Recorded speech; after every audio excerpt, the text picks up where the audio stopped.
So we'll do introduction. I'll just have you guys do your own introduction. So forget to hit the button green, and then state your role. So let's go.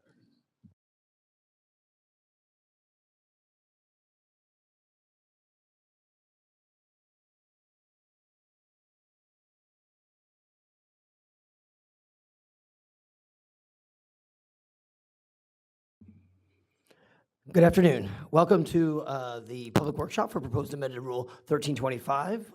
This is for the federal PM 2.5 new source review program. Today, we will, again, be having our workshop. We have copies of the rule at the front. They are also available online. This particular program is being webcast, so anybody who is live right now and would like to submit any comment letters to us or via email, you can do that. Send, if Paul could put the address up there. It's akim, A-K-I-M, at aqmd.gov. Angela will be taking those emails and providing those to us so we can respond, or at least submitting your comment for the record. Okay, for those that are in-house here, by way of housekeeping, my name is Mike Kraus. I'm Planning and Rules Manager here at the AQMD. We could ask politely if you would put your phones on mute or silence, vibrate, what have you. There are restrooms to the back, down the hallway to the left. And in case of emergencies, we've got a number of emergency exits. Just follow the green exit signs. Okay, again, my name is Mike Kraus, Planning and Rules Manager. I'm going to turn now to our table of those here working on the project, if they wouldn't mind introducing themselves. Heather. I'm Heather Farr. Hi, I'm Heather Farr. I'm the Program Supervisor in Planning and Rules. Nicole Silva, AQ Specialist for Planning and Rules. Megan Lorenz, I'm Principal Deputy District Counsel in the General Counsel's Office.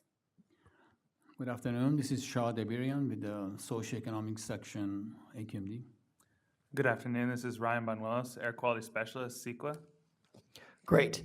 And so just by way of format, like with all other workshops, staff will be giving a formal presentation, and then we'll open the microphone up for those wanting to speak. Again, once again, those that are online or watching webcast, you can submit comments to us anytime during this program to akim@aqmd.gov. Okay, we're going to kick this off with Nicole Silva. Nicole. Thank you, Mike. So today we have our public workshop for proposed amended rule 1325, which is entitled Federal PM 2.5 New Source Review Program. I wanted to first give a regulatory history of NSR, or of New Source Review, just to break everyone back into this amendment. And here at the agency, it was initially adopted in 1976. Now, NSR is a critical component of the SCAQMD's attainment strategy, since it ensures that all new and modified sources install the best available control technology, or BACT, and ensures that their emission increases are fully offset with creditable emission reductions. Now, NSR is a pre-construction review required under both federal and state statutes for new and modified sources located in areas that do not meet the Clean Air Act standards for healthy air, otherwise known as non-attainment areas. Continuing on to slide 3, in 1997, the EPA promulgated the National Ambient Air Quality Standards, NAIQS, for fine particles, also known as PM 2.5. Now, the EPA does set NAIQS for principal pollutants, which we refer to as criteria pollutants. And in 2011, the SCAQMD adopted Rule 1325 to incorporate the U.S. EPA's requirements for PM 2.5. And this rule establishes requirements for new and modified sources to ensure compliance with federal PM 2.5 NSR requirements, and it mirrors the federal requirements. Looking to slide 4, I wanted to look at the 2016 amendment. Now, the SCAQMD had requested that the U.S. EPA reclassified the South Coast Air Basin from a moderate to a serious non-attainment area for the 2006 PM 2.5 24-hour NAIQS standards. So in that amendment, staff modified the definition for major polluting facility, in which it aligned the associated major source emission threshold from 100 to 70 tons per year for PM 2.5 and PM 2.5 precursors. Specifically, that amendment identified volatile organic compounds, or VOCs, and ammonia within the precursor definition. Now, looking to the reason why we have our current proposed amendment, we had to address the fatal flaw that was established in the 2016 amendment, where we expanded the definition of precursor, but not the definition of regulated NSR pollutant. The regulated NSR pollutant references precursor, but did not also include VOC and NH3 or pneumonia as precursors along with NOx and SO2. So in this current proposal, we will address those deficiencies by adding VOC and ammonia to the definition for regulated NSR pollutant. Again, I just want to stress that staff does view this as a technical correction, and it does not change the overall effect of the rule. As with any amendment, we try to then look to the rule and see how we can better it so that it provides ease of readability for any of our stakeholders. So when we look to this rule to see how we can enhance it, we then saw areas where we could clarify rule language, remove outdated language, or even enhance formatting. I wanted to highlight on slide 6 the main proposed amended definition for regulated NSR pollutant.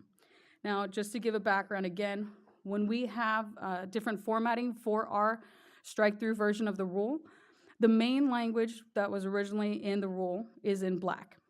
We then include additions with underlined formatting, here highlighted in red, and we highlight deletions of the original rule language with strikeout, here highlighted in blue. So in order to address that deficiency, we are explicitly adding VOC and ammonia, and we simply rephrase the language to allow for better readability. And looking at slide 7, we wanted to also highlight the type of proposed clarifications we have in this rule, such as for the definition of precursors.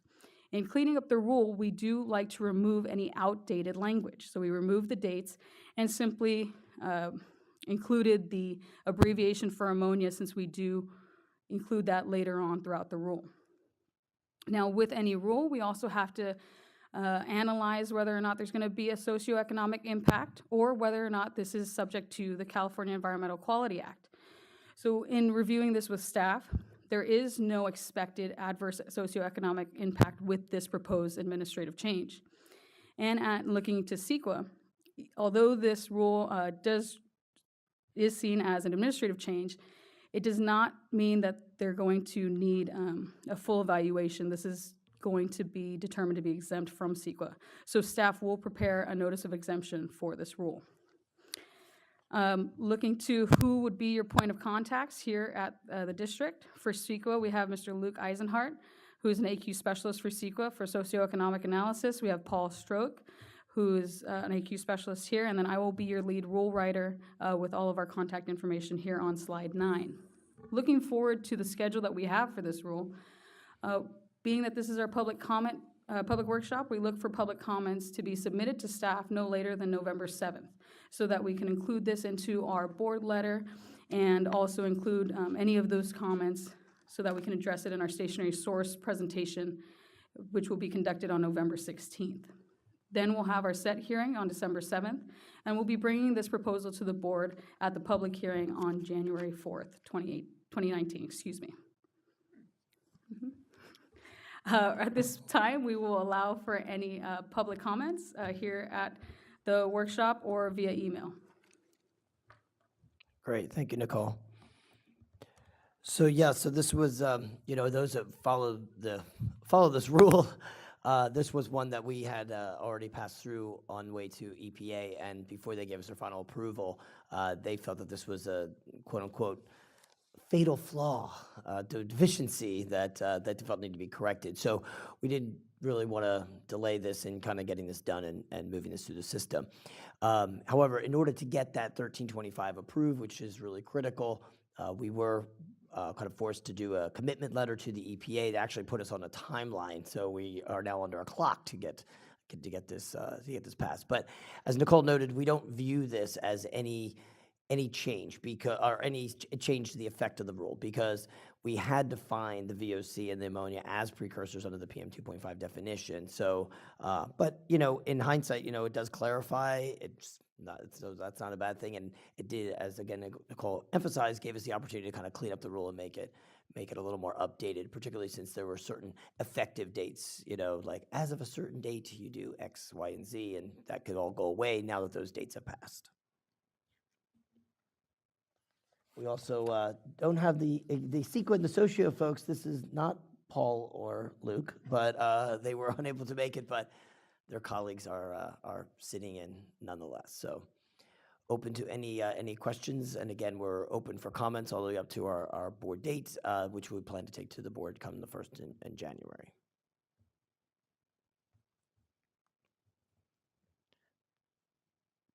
Bridget, Susan, do you guys have anything to?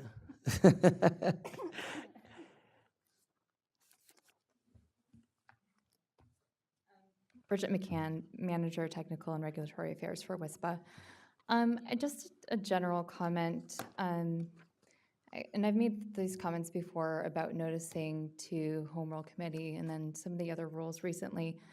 The only reason I got notice about this workshop today wasn't actually through an email, and I didn't get anything in the mail from AQMD. It was through a different stakeholder that sent me an email because they got something in the mail.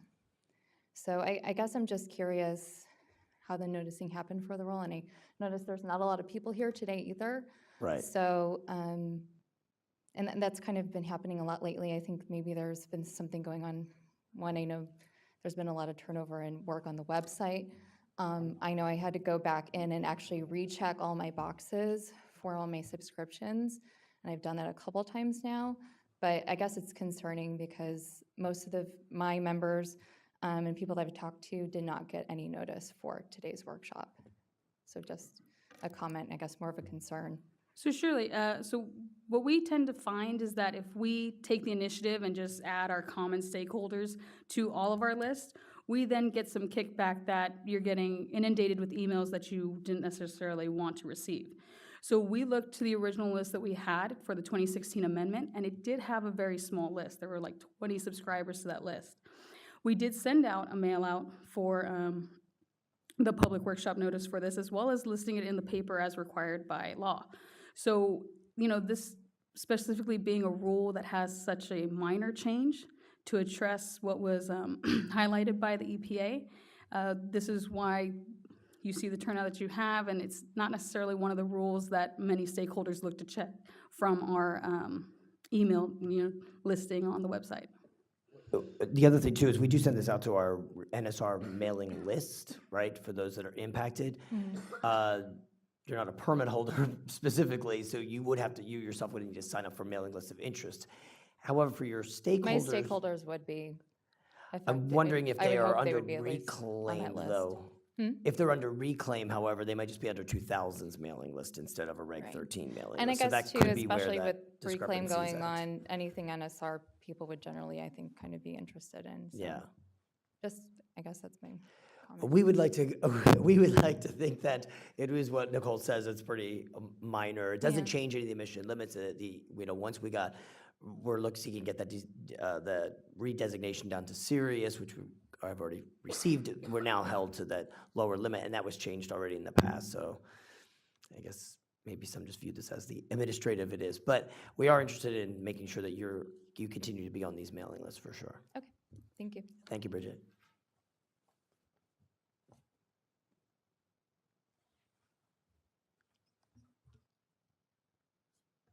Susan Stark with Marathon. Hey, As one of Bridget's stakeholders, I would say I also didn't get this directly. Maybe someone at my office did, but generally I get them.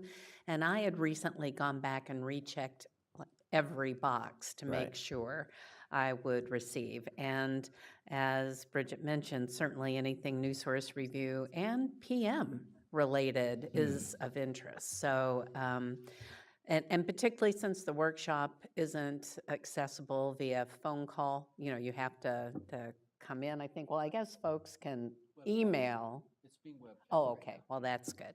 Do you know how many people are on the webcast? We aren't able to find out till afterwards. Okay. Anyway, I just wanted to echo the concern, so thank you. All right, well, we'll look into that, and do encourage others to look up the webcast as well. They can follow the presentation as we're seeing here today, as we'll have that archived.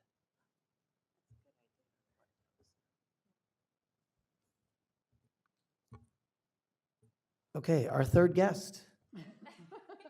The pressure's on. Okay, let's turn to Angela. Anybody write any emails to us?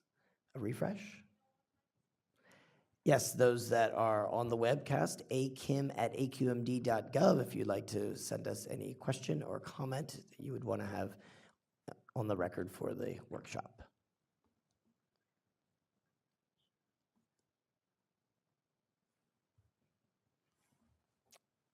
Okay. Well, I think that concludes our public workshop for this particular rule amendment. Thank you all for attending, and have a good afternoon.